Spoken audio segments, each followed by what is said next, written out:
The next item is item G47 on department school initiated agreements. What are the wishes of the board? Oh, I'd like to, move. Second. Okay, moved by Mr. Craig, seconded by Mrs. Belford. I know there's discussion. Mr. Craig.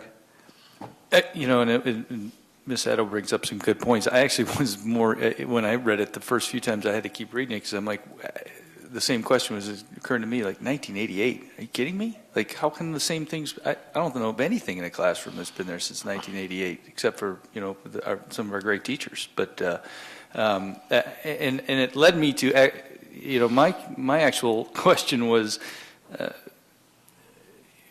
who requested it, and I think that was to me was more the bigger picture because.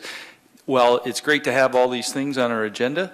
We're not actually seeing where the actual request came from all the time. And anyway, or why it was without any explanation. Well, good evening. And thanks for giving me the opportunity to answer the question. We get questions all the time about handwriting, and it's been an ongoing conversation in the community, parents saying that we're not teaching handwriting. And when we looked at the last time we made any kind of a purchase, it was 1988. Now, handwriting doesn't change that much, but we have Danielian handwriting, which is copyrighted. And so I put a proposal together to look at purchasing new handwriting materials for the entire district. Would have been about $300,000. So we said, what could we do at a minimum to at least get handwriting in front of students in the classroom so they could look up and see how to actually form the letter. So we went with these.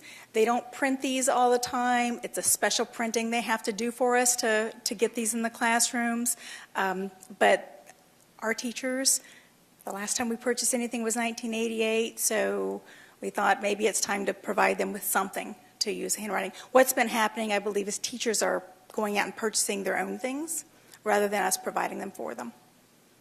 And that's what I probably assumed as well, but then that begs the question of, do we need every single one of them? Obviously every one of them hasn't been there since 1988, so buying a bulk order, I guess I don't get it. We tried to cover every classroom. We assume everyone needs them. We don't know that everyone needs them. We can certainly go back and ask the question, but they have to do a special batch printing for them. So if we purchase now, we have them for every classroom. If we don't, and we purchase for some, take a count, we would have to go back and again make a special request for a printing if we needed more. So we decided go ahead, buy for every classroom so that everyone has them and that teachers don't have to spend their own money on these kinds of materials, because I think they're going to Education Station and different places and buying their own. Then we have our one consistent handwriting, Danielian handwriting across the district. Okay. And 6% is sort of a standard shipping. I don't like it either, but that's sort of that's the standard that we are charged typically. Go ahead. I'll wait. So I guess I have several questions. In this day and age, and I still have children in elementary school who are learning cursive handwriting because we're now officially teaching cursive handwriting again. We have lots of online things that they can do for handwriting, but you mentioned that Danielian is copyrighted. So that brings up two questions for me. One, does that mean that we can't print our own handwriting guides because it's copyrighted? Yes, ma'am. And two, if that's the case, why are we going with a copyrighted handwriting? I guess I just don't understand why that seems to be so limiting for us when we have teachers who are showing kids how to write anyway. Is there not some way around that?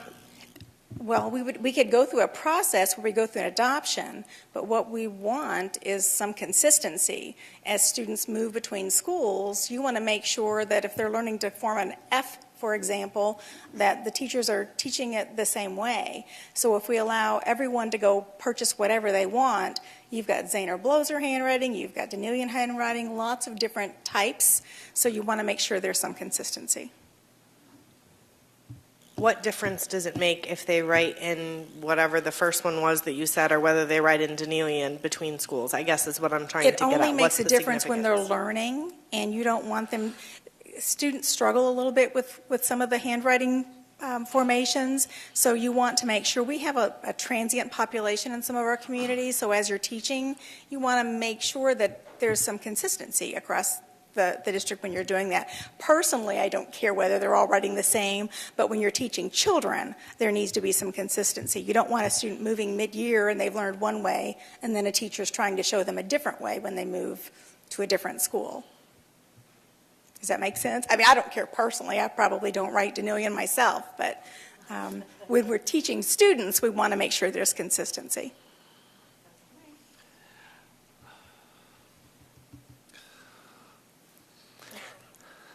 This just seems so overly simple yet expensive.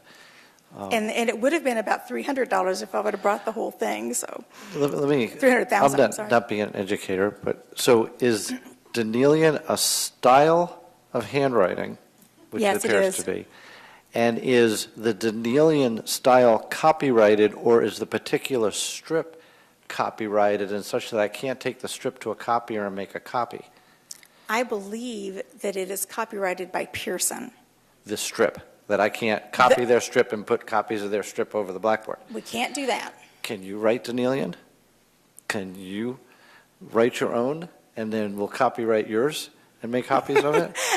I don't know if I would be allowed. I mean, I'd have to check with copyright laws to see if I could do that. I'm missing something that just seems overly simple, and I'm not sure what I'm missing. I would have to check on that. I can't tell See, you. now, if it's a patent, if an over-the-board strip was patented, okay, I got that. But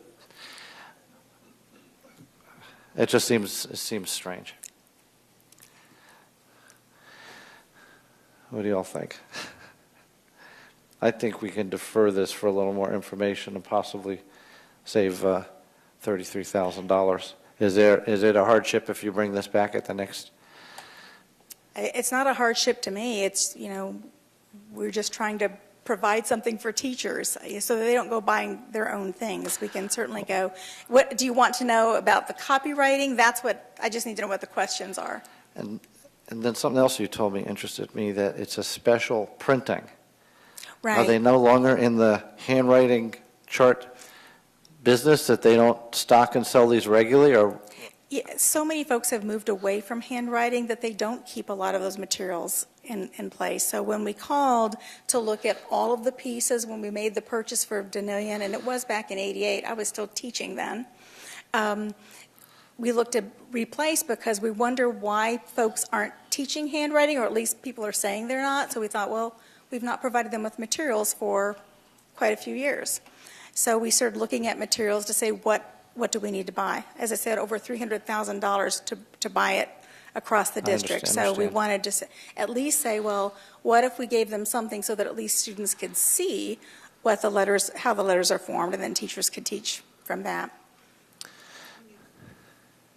Yes, sir.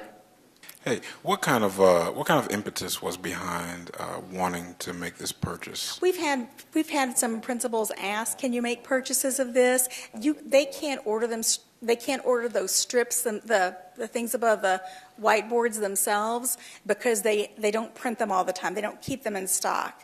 So we're trying to provide what folks are asking for, but if we're going to provide it, they're not going to do a printing of 10 for us. So we bought across the district.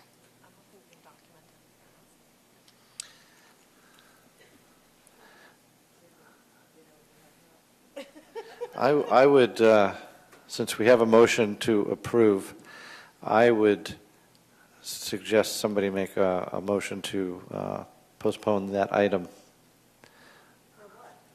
for looking into whether there's another option. I just find it hard to believe that we have to go out and purchase something that somebody doesn't really even sell anymore.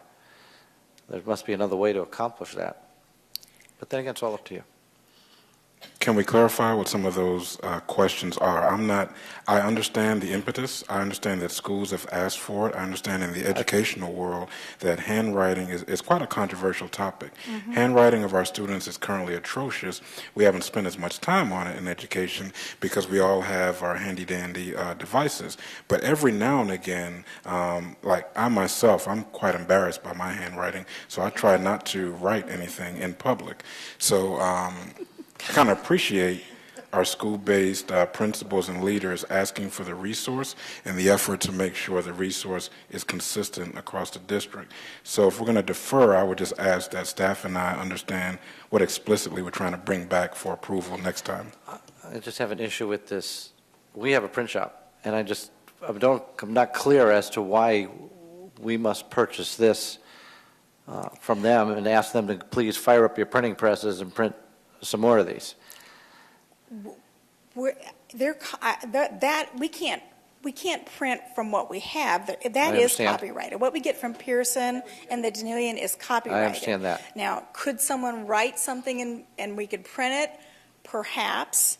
I don't know what the copyright laws on that would be. That's what I can't tell you. I don't know. I mean, it's copyrighted from. But, Mr. Chairman, you Yes. can't reproduce something that's copyrighted, Right.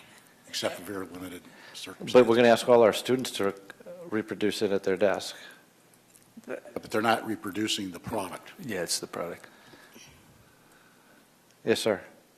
I think Dr. Blackburn makes a good point, and I think he understands what his staff has asked for, and I think he has given us the reasons, and I don't see a problem. If everybody's happy with it, then we can voice vote.